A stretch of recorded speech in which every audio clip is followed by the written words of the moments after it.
Okay, well, good afternoon, everybody, to those in the room and to those who are following from wherever you are online. Um, we'll move right into the next session, which is titled The State of the Nation for People with Disabilities. My name is Filippo Trevisan. I'm the Associate Dean in the School of Communication here at American University. I'm also the Deputy Director of the Institute on Disability and Public Policy, which is one of the co-sponsors of today's and tomorrow's event. A lot of my work has to do with technology, people with disabilities, and in particular political participation at all levels, from the local level to the global level, and in various countries as well. So I'm very excited here today to be helping facilitate this discussion and conversation. And our two speakers today are going to be Greg Shatan and Manolo Álvarez. And I'm going to tell you a little bit more about them in just a second. But we had a really good conversation as we connected a few days ago to talk about today's panel. And I think I see our conversation around the state of internet access and accessibility for people with disabilities around the world today really revolve around three main themes that I think are going to drive this conversation today. One of them is, of course, regulation and legislation. Another one is culture, and another one is technology. And there are various stakeholders, of course, involved in each one of those, but I think everything we're going to hear from them, and I'm looking forward to your questions as well, really are going to sort of overlap with those three themes. I'll give a brief introduction, but let me just say that I think their perspectives, I think, are very complementary, and they'll provide, a legal perspective as well as a user perspective, a teacher's perspective. We'll hear a lot of that. And, we only have an hour, so I don't want to take up too much time. We'll get right into our first speaker is going to be Manolo. And let me tell you a little bit about him before I hand it over to him. So José Manolo Álvarez Caban, better known as Manolo, he's a blind person, and he truly believes in social inclusion and has dedicated his life to promoting equal access to technology for all. He is an innovator, developer of apps, educational software, and video games for blind students, podcaster, researcher, and professor at the Faculty of Education at the University of Puerto Rico in Rio Piedras. He teaches assistive technology courses and has offered courses in accessible technology at the graduate level as a visiting professor at the University of Massachusetts, Boston. He has also conducted digital accessibility workshops at universities in Panama, Mexico, the Dominican Republic, and Spain.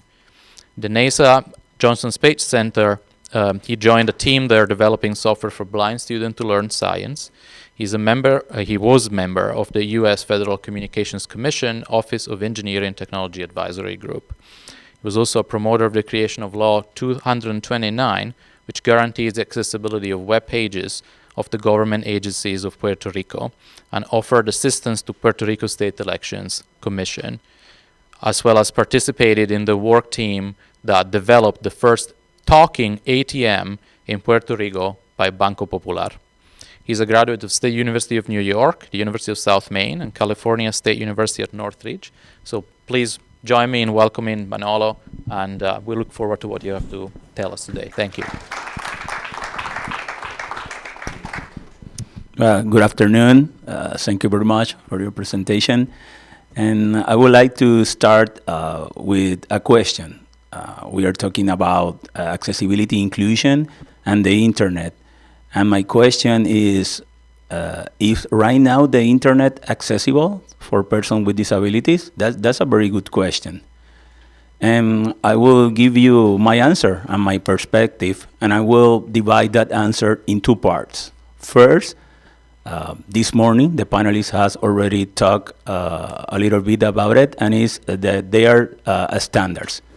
WCAG 2.1 are guidelines that just do that, guide the process, enable that web page can comply and be accessible. And that's important. We need standards. So we can assure that that web page can be accessible.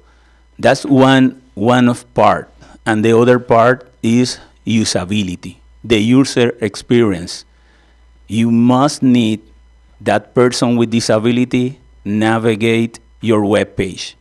You must receive feedback for person with disability that use assistive technology. I will then do a very short demonstration.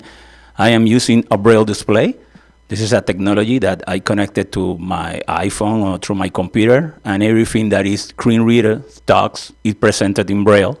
And the technology that I will demonstrate it right now is my iPhone that also has a screen reader integrated, and it is a voiceover, and I will give you a very short demonstration because what I want to do is a relationship between the standards and the usability, so you can understand, and maybe at the end I can answer the question that I make myself. It is accessible or not right now, the internet for persons with disabilities.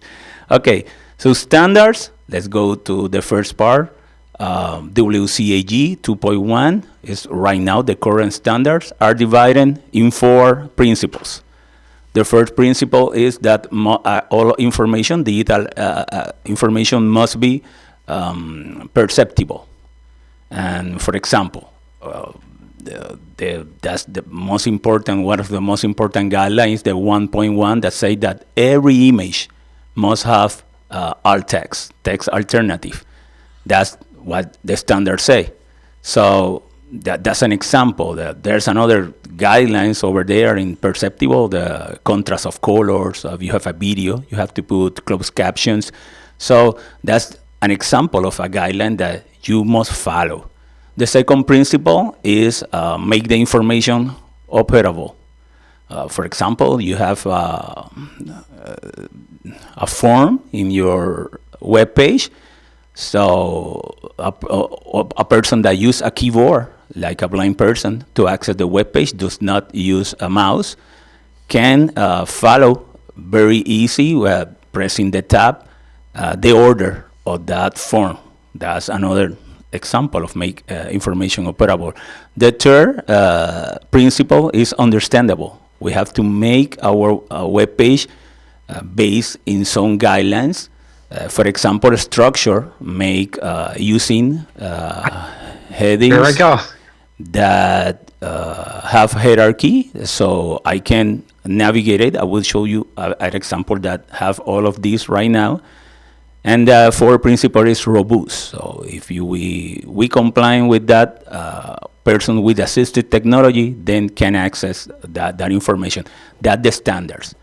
Let's then make a very short demonstration so you can see that standards of a user perspective. So I will activate my screen reader of my phone. I have it here.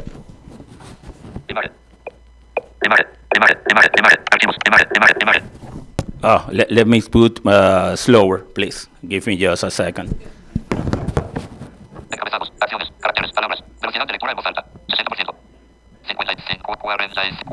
Spanish always sounds fast to me.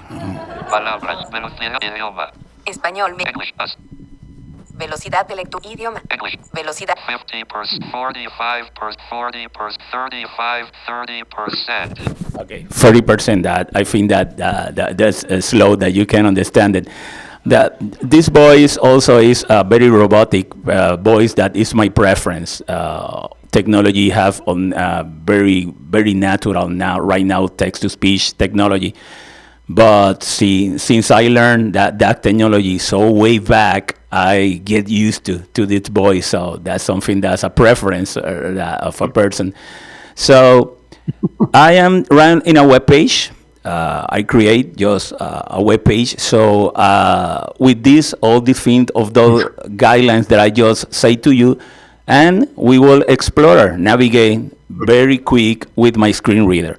I am now on some image, and that image does not have alt text, the text alternative. So I want you to hear what happened with a blind person. A person that uses a screen reader will find. Image, image, image, image, image. Do you hear what said? Image. I don't have any idea. Just imagine if I am on a university and I said, please select or choose our university programs, and I say image link, image link, image link. I don't, and I have to start to guess, to trying to find the information, but that's not accessible, and that's what the guideline, the WCAG said, you must describe with text or image, because if not, what will happen? This is the user experience, and it is not fair that a person cannot access information, a blind person, a person that uses assistive technology, because the web page then it is not accessible. That will be a barrier created by the technology and the person that does not do that. So technology always promote inclusion, not segregation. So that's a very short example. I told you that with the forms, it's very important. Every time you create a form, that's principle one. Principle two, operable, is quite important in a form to follow a reading order. Have so many times visit a form, and I say, I hit tab, and my screen reader read first name, and I write my first name, Jose, and I press tab and say address to, and I press tab and say email, and I press tab and say last name. Does not follow the guidelines. The reading order is very important, because I have access forms that have, I don't know, 40 fields. And it is no way that I can, at the end, make that information correct. And in top of that, when I find the button to submit, if that button does not have the text, what I will just hear button, button, button. I have completed forms that have two buttons at the ends, and I said my screen reader button and button 1 and button 2, and I start to guess again. And when I press, I say, well, my logic say that button 1 must be send, and I press it, it says cancel. So there's another guessing, because that web page first does not follow the rules, the guidelines, and second, does not pass by a manually review of a person with disability. I have found buttons that have an image and the person put the alt text, and when I found the button, it said magnifier. And that button, what really means is search. But the correct way to put is search button, not magnifier. But that's also important, the context, when you describe the alt text relationship.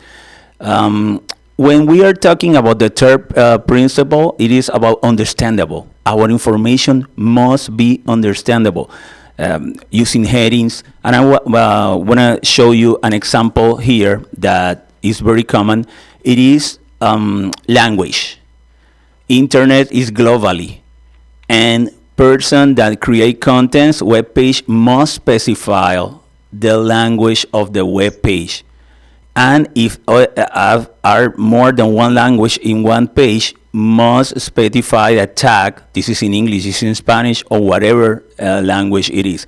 I will make my last demonstration related to that topic, so you can hear what happened when you find a web page that had more than one language, and what happened with the screen reader. I will put, for example, I will put the voice in Spanish right now. I use a better quality voice, and then I will go to, okay, I will visit a web page.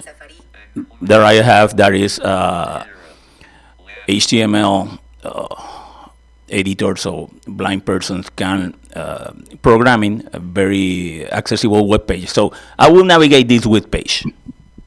Inclusion code Tira. Home. Download. Link. Documentation. Link. So this is the navigation bar, and I said home, download, it is reading English. But here now. Español visitado. Enlace. Final de lista. Now there's the option for Spanish, but say Español in Spanish because the web page is correctly tagged in the language. So if I keep continuing with that page, An educational HTML and Markdown editor. it keep reading me the information in English. Let's go to the Spanish version. Español visitado. Enlace. Final de lista. Inclusión code. Tira. Inicio. Visitado. Enlace. Descarga. Enlace. Documentación. Enlace. English. Un editor de HTML y Markdown accesible y educacional. So the technology can then put automatically the language and correctly. If I use a braille display, that I use a braille display all the time, what would happen if the tag language is not correct presented, then the braille, it would be presented the text in English and the text in Spanish with the signs in English. For example, in braille, an uppercase letter in English have the dog 6. In Spanish is 4-6. And all the signs changing. So if I access with a braille display and the language is not correctly presented, that it is not understandable to me. So what will happen again? I have to start to guessing. And that's not fair. In this era, that the best result that I can have accessing as a person with disability a web page if that I guessing right. And that's something that if you follow the guidelines and if you use a person with disability to test your web page, then it's the best practice in being able that then we can define that web page is accessible. I will conclude now my presentation, and later on I'll be more than happy to answer any of your questions. Thank you. Thank you, Manolo. It's always interesting to hear and learn also from direct experience as well as all the wealth of experience you have teaching and working in this space. And many questions, but I think we should move on to Greg and hear from him, because I think your perspective is going to complement very well what Manolo's been sharing with us, and then we can open up for a conversation with everybody. So let me tell you a little bit more about Greg's experience. He's a lawyer, 35 plus years of experience in intellectual property, technology, and transactional law. His practice focuses on intellectual property and technology transactions, internet law and policy, IP protection, and web app accessibility under the Americans with Disabilities Act.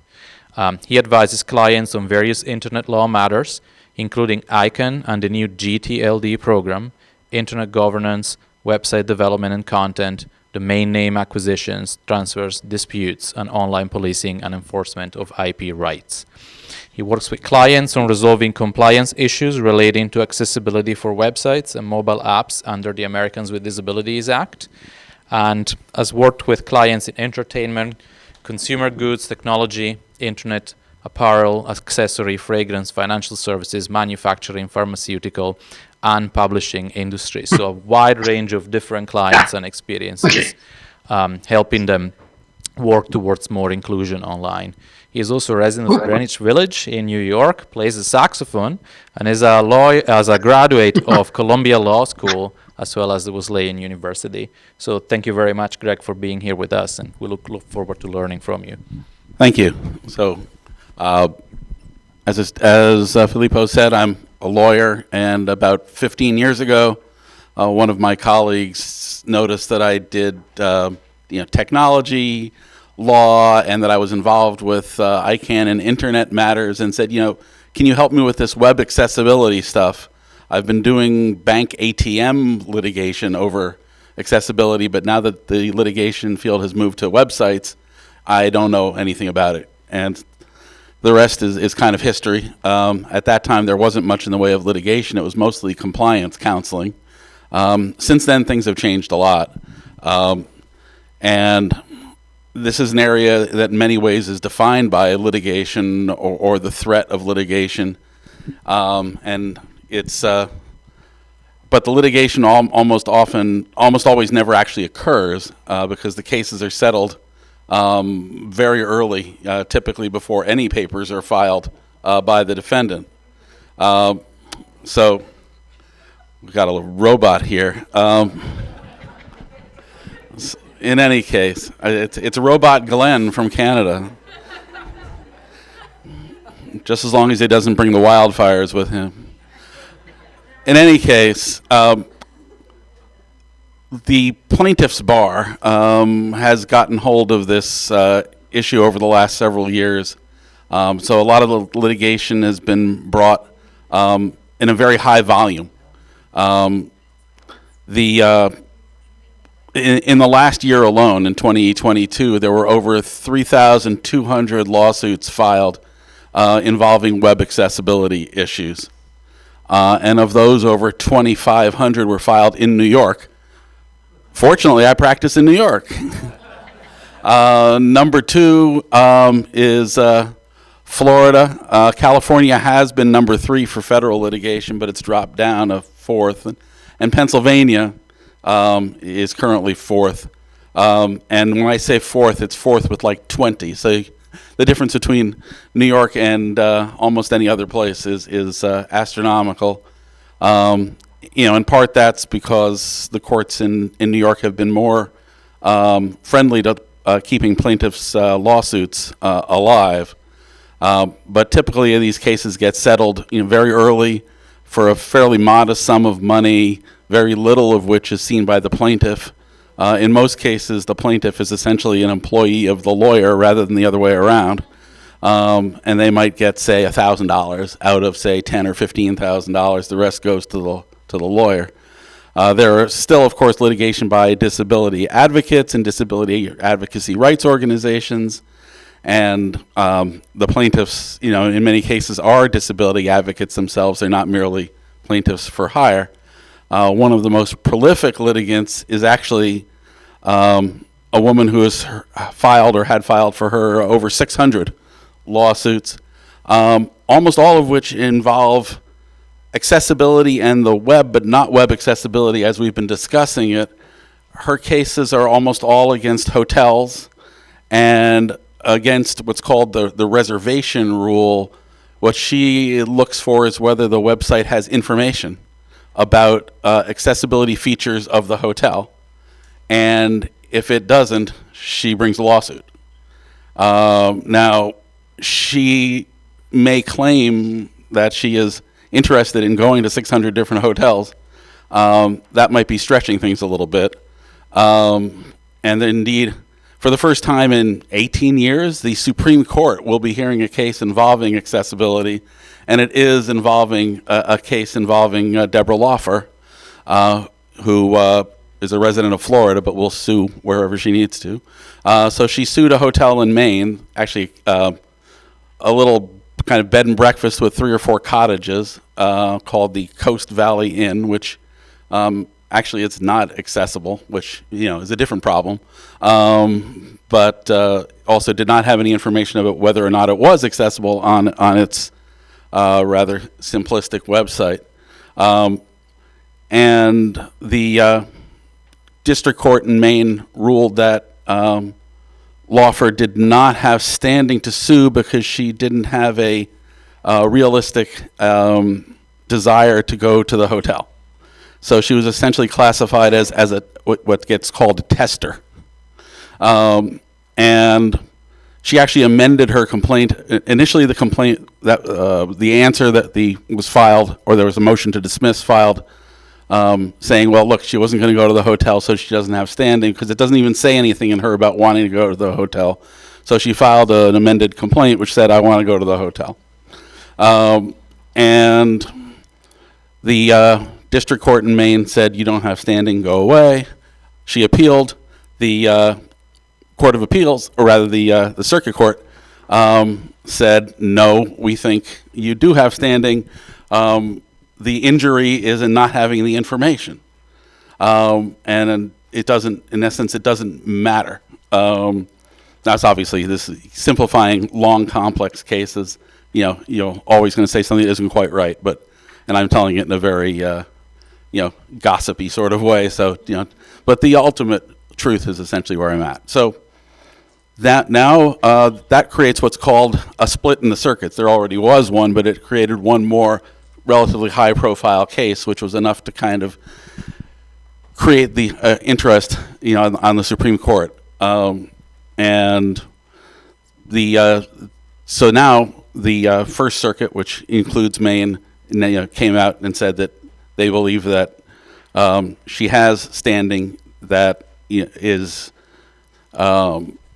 even that the issue of having a significant cognizable harm is sufficiently met here. So the Supreme Court's taken the case, and the initial briefs are being filed, amicus briefs are being filed. It'll be interesting to see. The ultimate result of this case will either be that it'll be even easier for plaintiffs to litigate, bring litigations, or it's going to be somewhat harder, and that you're going to have to demonstrate more of a real and good faith need to patronize the establishment. So it'll be very interesting to see. And even though this case only involves the reservation rule, it will really redefine the whole landscape for regular web accessibility cases about whether the website itself has the features that we've been discussing here and meets the WCAG guidelines. Now, one of the interesting facts here is that the WCAG guidelines are not regulations, of course. They're issued by the World Wide Web Consortium, the W3C, and they are really kind of technical standards. They're not actionable developers' toolkits either. So they're not great for developers, they're not great for lawyers, but they're the only thing we really have. Now there are obviously, there's a lot of guidance for developers, not as much as there should be, but there's really nothing else that substitutes for this in litigation involving private parties. Under the Rehabilitation Act, the WCAG guidelines have essentially been adopted, and that covers federal websites. But again, it's not perfect. It's not really regulatory language, but it'll have to do. And there's a reason why why there is no regulation. The Americans with Disabilities Act came into being just before the World Wide Web really caught on. Some of you may remember a time before the World Wide Web really caught on, and others of you may not. But in any case, the regulations only really speak about brick and mortar establishments, and there was about 15 years of attempts to get a regulation set in place for the web, and tens of thousands of hours of work were expended. But the problem is that technology moves much faster than the regulatory process, and they kept having to pull the regulation back and rewrite them. And then the very last thing that happened under the end of the Obama administration, they pulled back a notice of proposed rulemaking and instead threw out 100 questions for everyone to answer about what we really should be doing. Then Trump came in and Trump said, I don't like regulations at all, and killed the entire regulatory framework. Put it on his list. He loved creating this dead regulations list, and he put web accessibility right on it. So that's where it stood for 4 years. The only thing that the Trump administration did was say, WCAG guidelines are not the law, and what matters is functional accessibility. And you can be flexible in how that's interpreted. So that left people with even less guidance. And meanwhile, the Trump Department of Justice did absolutely nothing in terms of web accessibility, any type of enforcement. It was just essentially shut down. Under the current administration, Department of Justice has woken up again. They are enforcing the ADA with regard to websites. The Department of Education has issued what's called a Dear Colleague letter, telling higher education institutions they need to get their act together. Of course, they've been told that in one way or another for the last 20 years, but we live in hope. And institutions do continue to improve, but it's a battle. It's always a battle.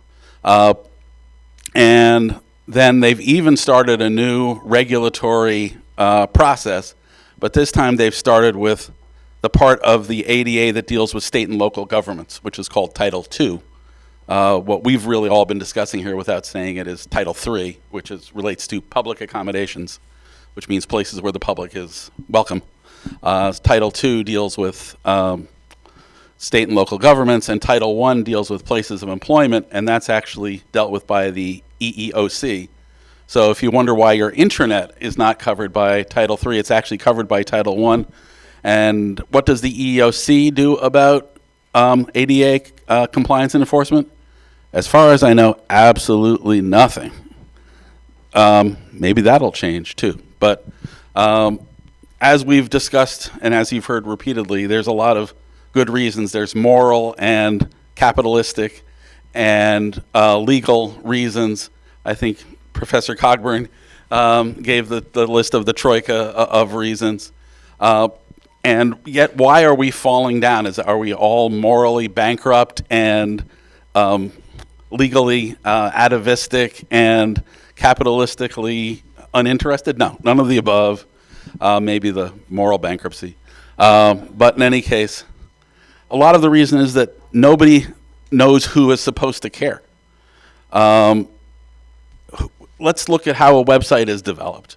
Who gets involved?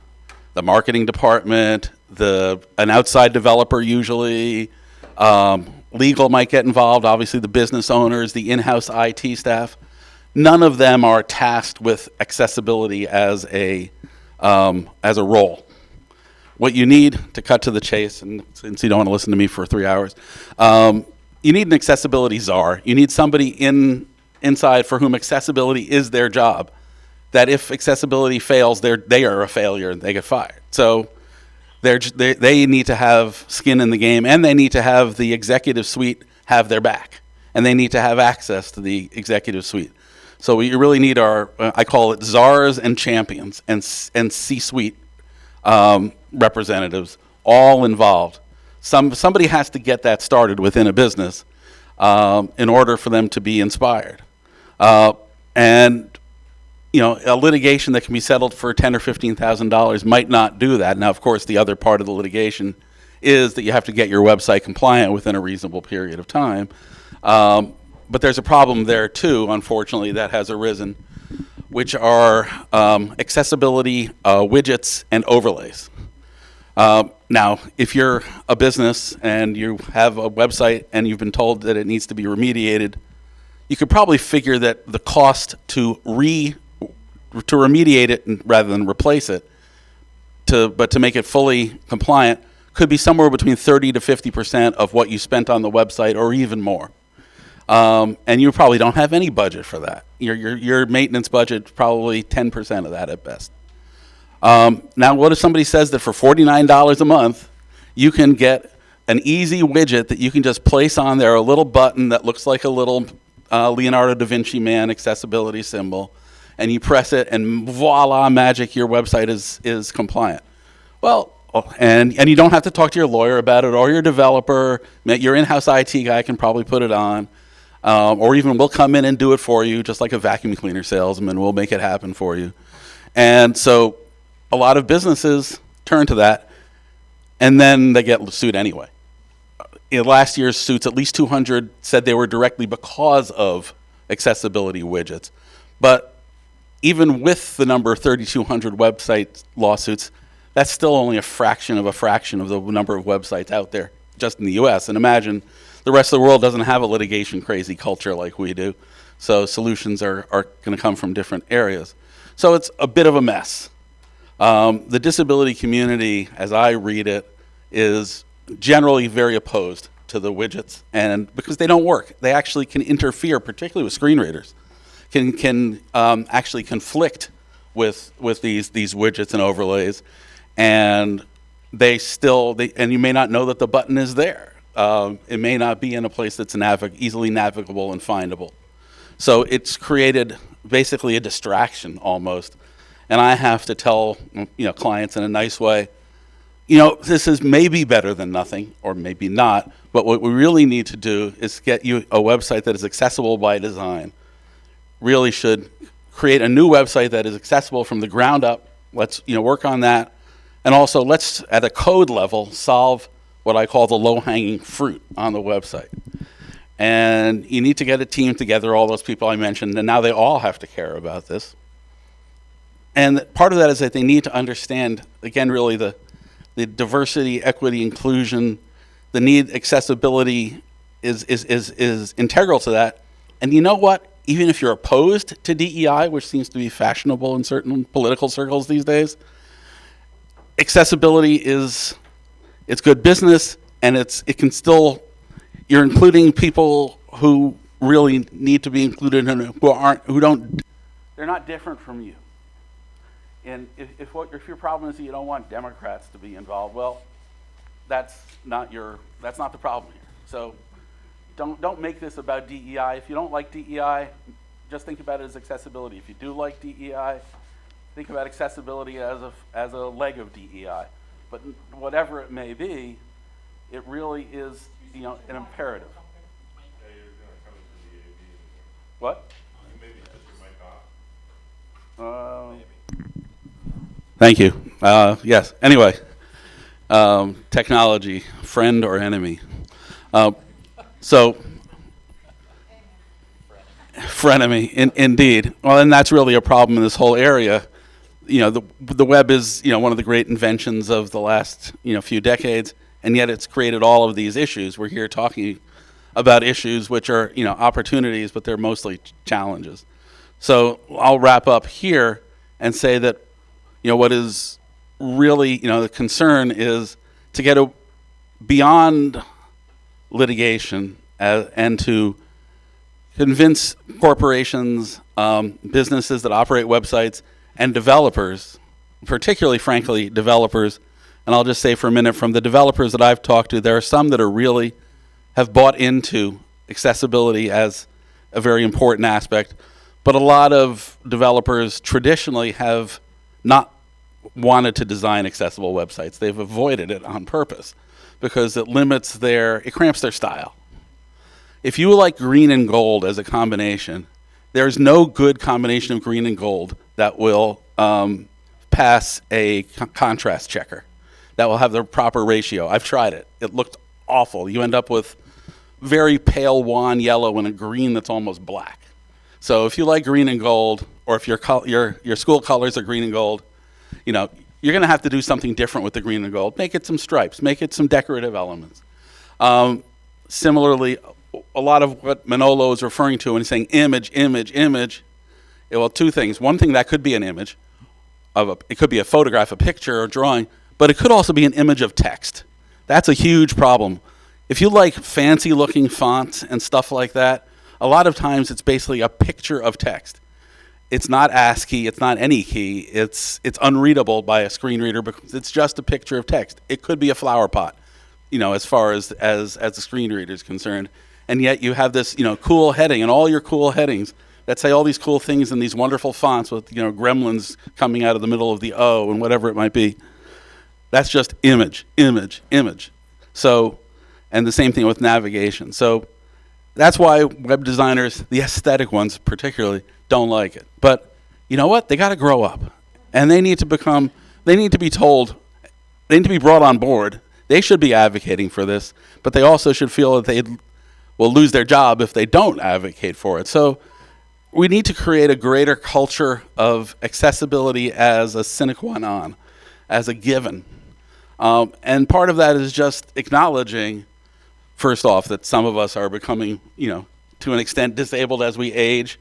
I've now got 2 different sets of glasses in my bag. I didn't even wear glasses, or I didn't admit that I wore glasses until a few years ago. So that's not going to get any better.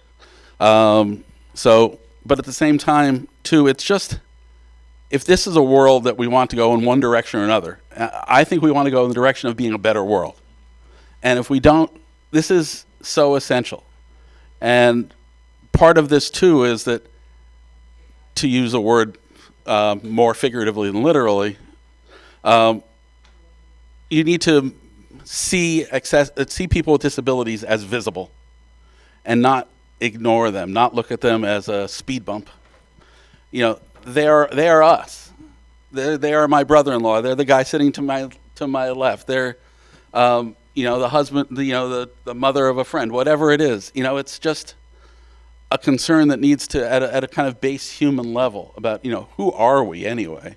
It really needs to, and I'm a little worried from the current climate in the U.S. that that the culture of cruelty might, interfere with this too. But in the end, I think that because there are good reasons even for cruel people to be kind in this case, in the right measure, that we need to move forward and find whatever reason works for people. But the end result really needs to be to get to the point where accessibility is taken for granted. And I'll be back in 50 years to discuss that. Thank you. Just some very fascinating, points of overlap, and I think again this idea of understanding the experience of other and appreciating that, and particularly what you've said about widgets and overlays, and in my experience as well, working with political parties and political campaigns, it's easier sometimes to have that entry point in terms of culture when it's a new organization and a new website. And it's very, very interesting to see how that develops. So that can become then an opportunity as an example for others who, otherwise might be tempted to use the widget, which to me also brings up this false sense of security from the point of view of the organization, of thinking, oh, we've done what we needed to do. We are, accessible, between quotation marks, so to speak. So I'd like to welcome any questions you may have. I certainly have some, but I want to give those in the audience an opportunity first. Please. Do we have microphones going around? And can you put your hands up again so I can see them? Yeah, okay. All right. We'll start from wherever you want. Well, let's start from over there. Yeah. And then we'll come down here. Thank you both, or all three of you. This is really interesting to me since I've been on. Not on? It's on. Hello? Is that better? Okay. I said this is really, first I said thank you, and I mean that. And this is interesting to me since I've been around since long before the web. But I was wondering, from a developer's perspective, are there any classes or certifications, because in high tech certifications are, the big thing. Yes, I have this certification that supposedly proves I can do something. But are there any certifications that say, okay, yes, Joe has shown that he can develop websites that are accessible. So I could take a developer and say, okay, Joe developer, I want you to go to this class, I want you to pass this test, and you are going to be used. I'll try to answer first. The answer is yes and no. There are some organizations that have put forward training programs. There are a number of resources out there, but there's no accepted standard. There's not, like in the privacy area, there's one accepted standard, at least in the U.S., that if you're a CIPP, that's the only standard you really need. CIP US, CIP EU, whichever one it is, and that's kind of understood. But there's no winner yet, and I don't know that anybody's put forth something that's intending to be the winner. There's no kind of Microsoft certified version of a certification, as far as I know. That and I'm not a developer. I don't even pretend to be one, but my understanding is that it's still an underdeveloped, so to speak, field. Yeah, I would like to add something. I agree with you. We have a challenge that a lot of the web pages that are now created are created using CMS, like WordPress.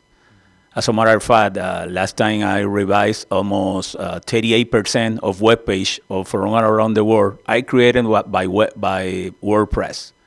That means that there's a lot of persons that are creating web page that are not developers, that does not have technical knowledge. And when you're creating with WordPress, you cannot even have access to the code. If I tell you, well, you can do that, and you can do this HTML code or CSS. So that's a challenge that we have also, and that's something important to take in mind, that a lot of persons create web pages right now and does not have that technical skills. I'll also mention that WordPress has some accessible templates, but not all of their templates are accessible. So you have a choice to go on there and pick a template that's accessible or not, and you may not even know that that's something you should be looking at, is whether or not it's accessible. And there's also other companies like that. I see Professor Cogburn in the back, who I think, I'd like to maybe let him cut the line and add a view here. But I'll say there are other in addition to WordPress, there's e-commerce engines like Shopify that they'll provide some advice on it, and they'll provide some tools. But Shopify's view is that if you want to get anything more than basic Shopify, you have to go to a Shopify partner, which is a developer. And some of the developers are, friendly to accessibility, and others aren't. So it's still a crapshoot out there with that. Do you want to add something? Sure. Just to add, thank you very much, and great question. And I think you're absolutely right in terms of a standard that everybody has agreed to. But what I think within the industry, I mentioned earlier the International Association of Accessibility Professionals, IAAP, and that came out of the disability community, the CSUN conference, the annual Technology and Disability Conference. And it has become a very strong certification with about 4 or 5 different paths to go through, from web accessibility to document accessibility, the built environment, and a couple of others. So if there's one place that I would recommend, if you were thinking about where do you send this particular developer to prepare for and take a certification, that would be one potential path that's very well accepted now nationally and around the world. Thank you. Let's come here to the front. And that goes back to the point you were making, Greg, about having an accessibility czar and somebody who may be responsible. And Hi, first of all, my name is Juliana. First of all, I would to compliment for the panel. It is super important to have this kind of discussion. I just want to add a comment about things that I believe. I guess public sector and private sector and the civil society as well, like the civil sector, need to build capability of developer in some points of view. For example, disability people need to have the right of freedom of speech, for example, and the right to have access of information, and to be a citizen and a real citizen, you need to have like a politician's information and this kind of things, that you can have a knowledge about the democracy and about your role as a person. So when you build a software, or when you are like building a service or product, you need to have like the total user experience and have all kinds of people in your point of view. So I work with public policies in Brazil, and I strongly believe if we have like kind of standards or frameworks, putting some of the responsibility of having some fundings of building capacity of the software developers, this kind of stuff would be important. And yes, this is my point. Thank you. I don't know if you have any reactions to that, or I agree. Yeah. And certainly, I've seen it again, working with certain organizations, particularly in the political space. Leadership buy-in is really fundamental, as you were saying earlier on, Greg, right? And that's really the way to make change happen. There is another recommendation I'm going to make, but I want to keep that for the end. Any other questions? I saw more hands up. Okay, up there, then hi, down here, and then over there. So my name is Samik Karel. I'm from Nepal. You talked about going beyond the litigation and convincing corporations, businesses to design accessible websites. And who will do that convincing? What does it take? Has it started? That is my first question. And about creating accessible websites, like what's stopping these designers? Is it the cost factor? Aren't there expert designers to do it? Or don't they have the acumen to do it? And how do you balance aesthetics and accessibility? I think both are very important. So, yeah. Well, first, I think you can achieve both aesthetics and accessibility. You just need to be a little more thoughtful about it. Cost factor is part of it. These are usually very tightly budgeted projects, and even the, say, 10% that it might cost to make a site accessible versus not, can appear to weigh on a company. At the same time, I'm looking forward to the day when that trade-off it sounds unthinkable. That it would be as unthinkable as excluding women from the vote in the United States. So it really shouldn't be a trade-off, but it often is, and I think. I went into earlier the reasons why I think developers don't want to do it.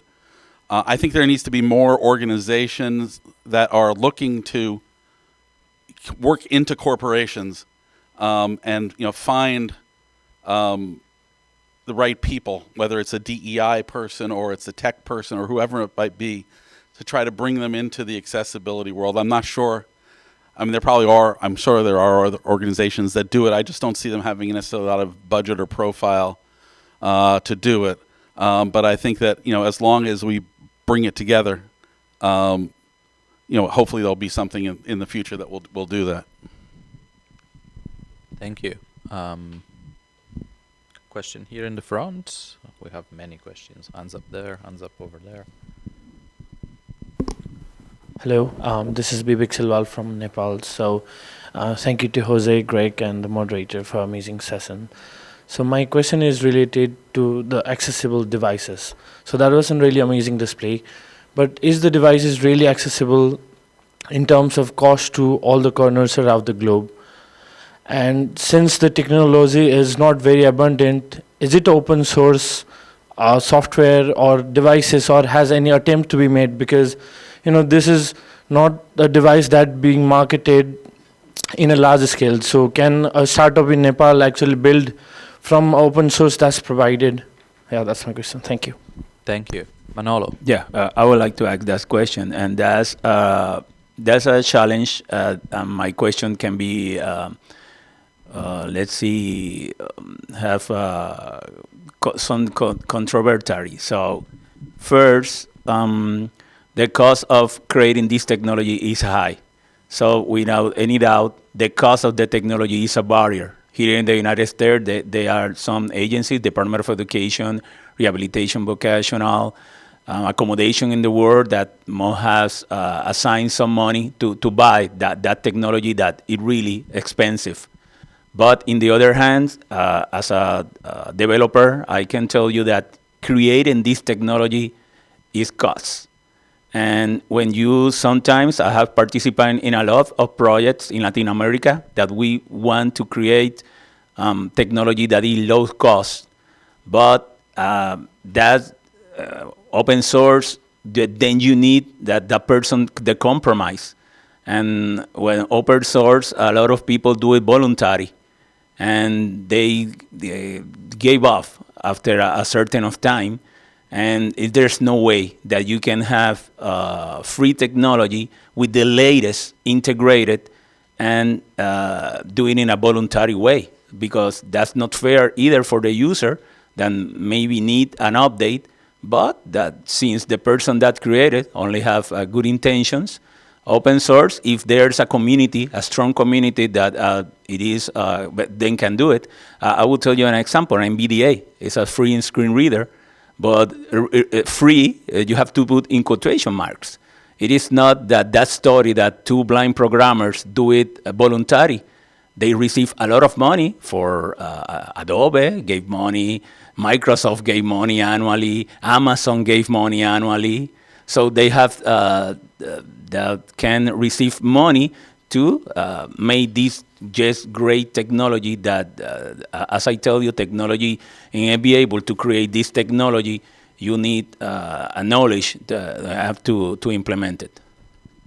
I think also say that Apple has actually been adding more accessibility features as they move on through the iterations. And I just read about iOS 17, which is coming later this year, which I think is going to have some significant accessibility advances in it.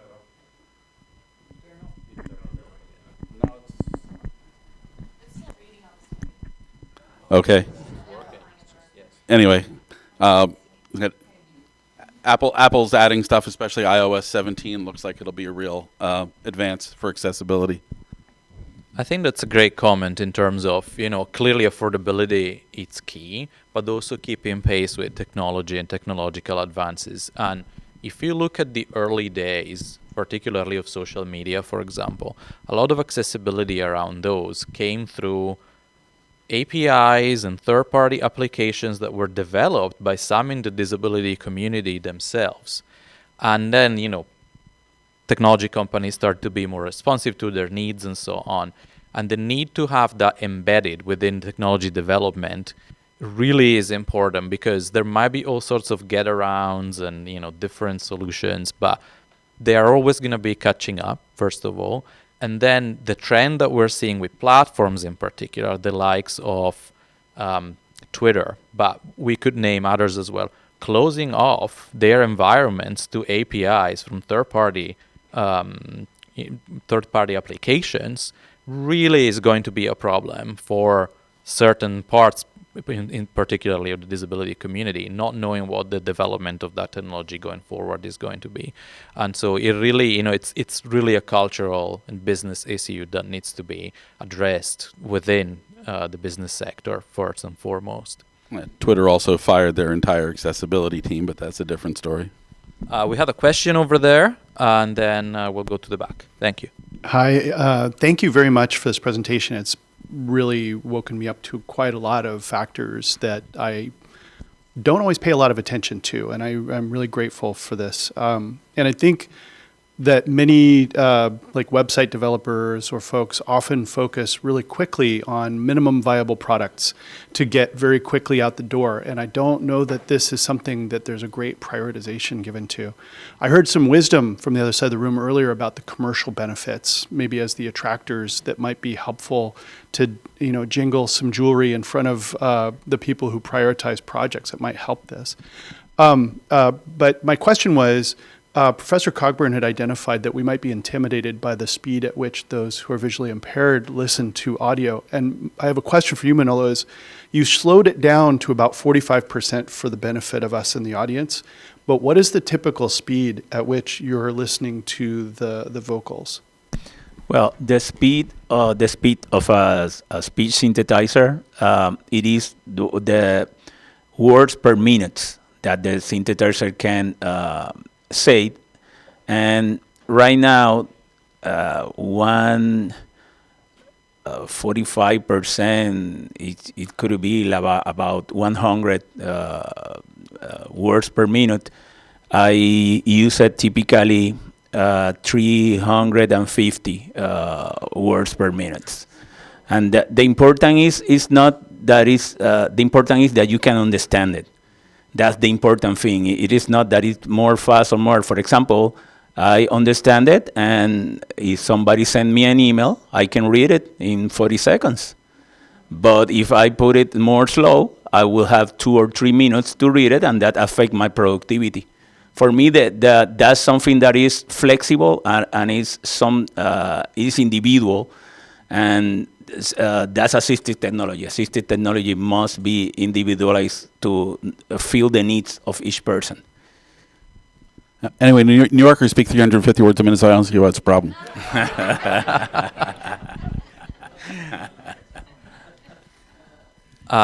Maybe we need one of those customized dials, The question there in the back for New Yorkers too.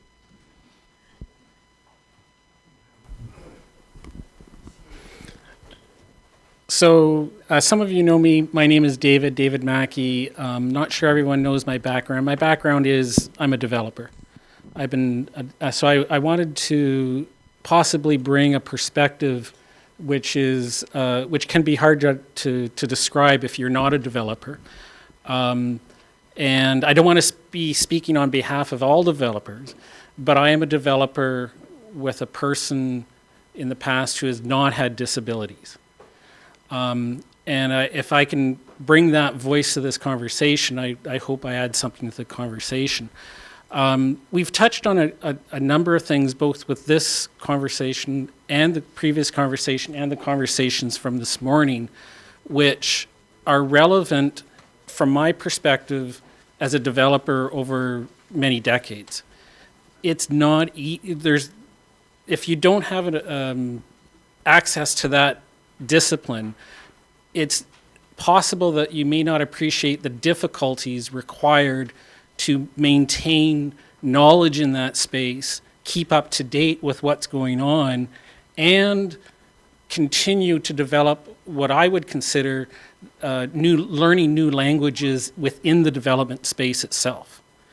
So it does present a challenge as a quote unquote developer to produce software that's valuable to a wide range of people.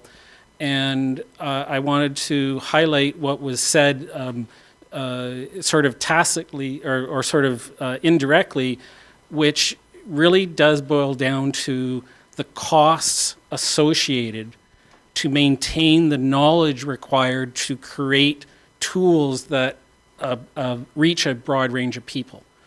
So I do believe the development community, and again, this is, I'm re-emphasizing what was said with this panel. I do think the development community benefits with conversations like this, where you can, when you're outside the development community, if you can highlight what are the guidelines and focus our attention on what are the things that we need to do for you as an end user and which particular end user community. So I don't have a question, but I did want to be speaking from that perspective. Hopefully that adds value to the conversation. Thank you.